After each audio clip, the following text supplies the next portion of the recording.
Okay, this is lesson number 49 in Algebra 2, and it's called Linear Intercepts and Transversals. So let's look at the linear intercepts first. And linear intercepts just means we have a line on a graph, and we want to know where it crosses the x-axis and the y. Those are our intercepts. So this is a linear intercept, a line that crosses the x and y. So it's real easy to look here and say, oh, it crosses there at 3. Crosses there at 2. And remember, the last number when you have things written as y equals mx plus b, this last number right here is always where the line crosses the y-axis, and this number here is the slope. Okay? Sometimes we will get some lines that we know will eventually cross the y-axis, but it might not be until way up here somewhere off the graph. And we may still want to find where it crosses the y-axis. So there's a way to do that, and that's what this lesson is all about. So let's go ahead and figure out what we do when that's the case. So let me go ahead and make this small. Now let's make this big, and we'll move it over a little bit. Alright, so the way we do this is, first of all, if you remember, when you write an equation, it has to, an equation of a line, it has to be in this format.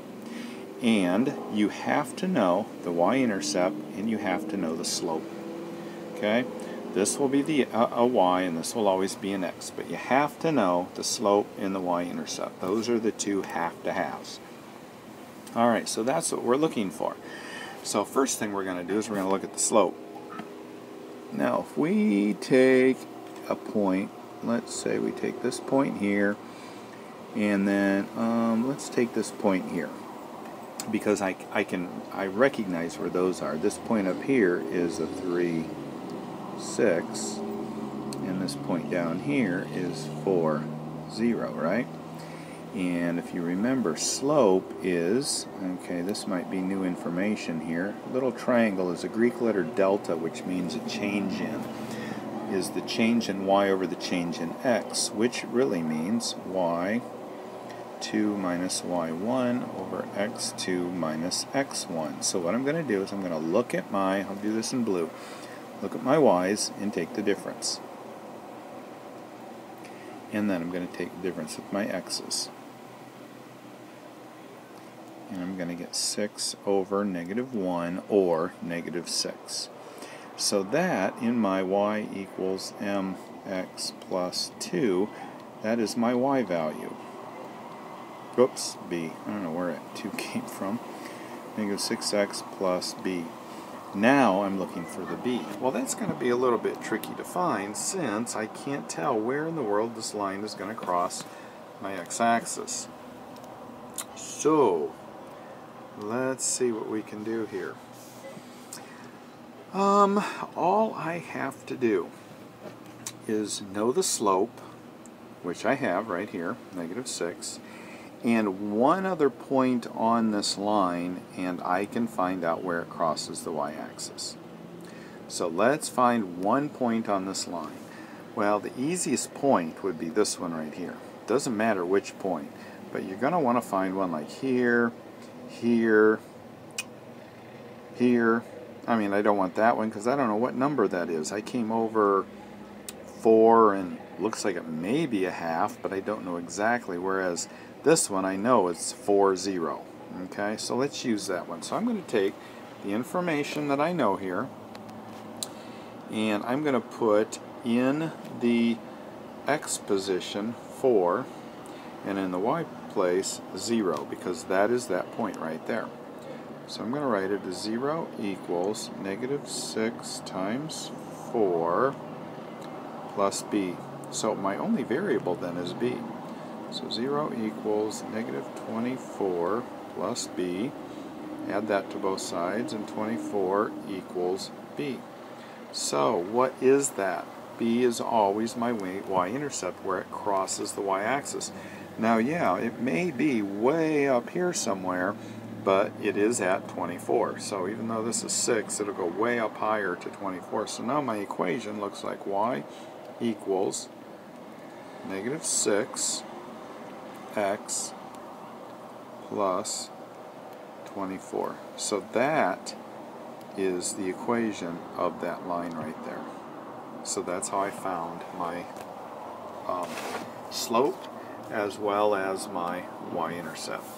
So that's pretty much what it is. And if you're doing the practice problems and you're trying to solve like the practice problem A, do it exactly like I just did here and you'll be fine. So you might want to make sure you refer back to your notes. I could do this one again, do several others, but they're the exact same way. So nothing's different.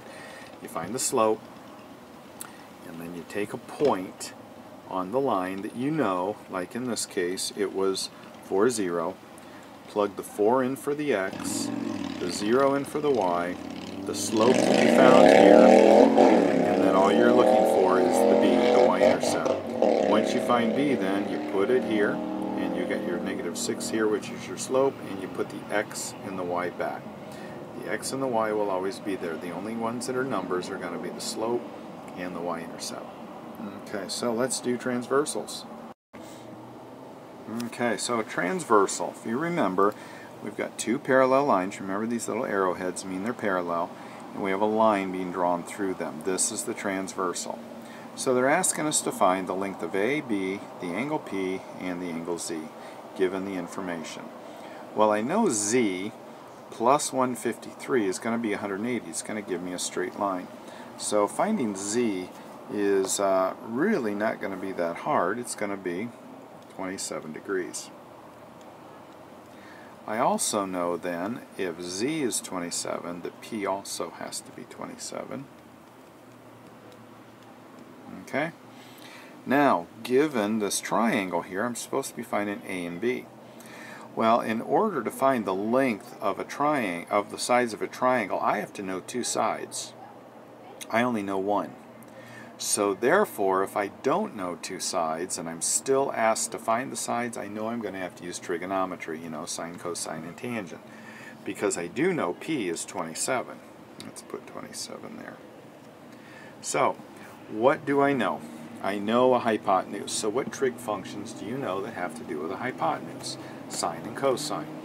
Sine is opposite over hypotenuse, and cosine is adjacent over hypotenuse. So the sine of this 27 degree angle is going to be its opposite length, b, over its hypotenuse, 7. So I plug into my calculator the sine of 27 degrees and I get 0.45, and that equals b over 7. Multiply this by 7, that goes away, and b equals 7 times 0.45, which is 3.15. That equals b. I find a because it's my adjacent, so I'm going to do cosine of 27 equals adjacent, which I don't know, over hypotenuse, which is 7. Find the cosine of 27 degrees. Cosine of 27 degrees is 0.89, and that equals a over 7. Multiply, and I get a equals 0.89 times 7, which is 6.23. And that's how I find those lengths, and that's how I find those angles. Okay?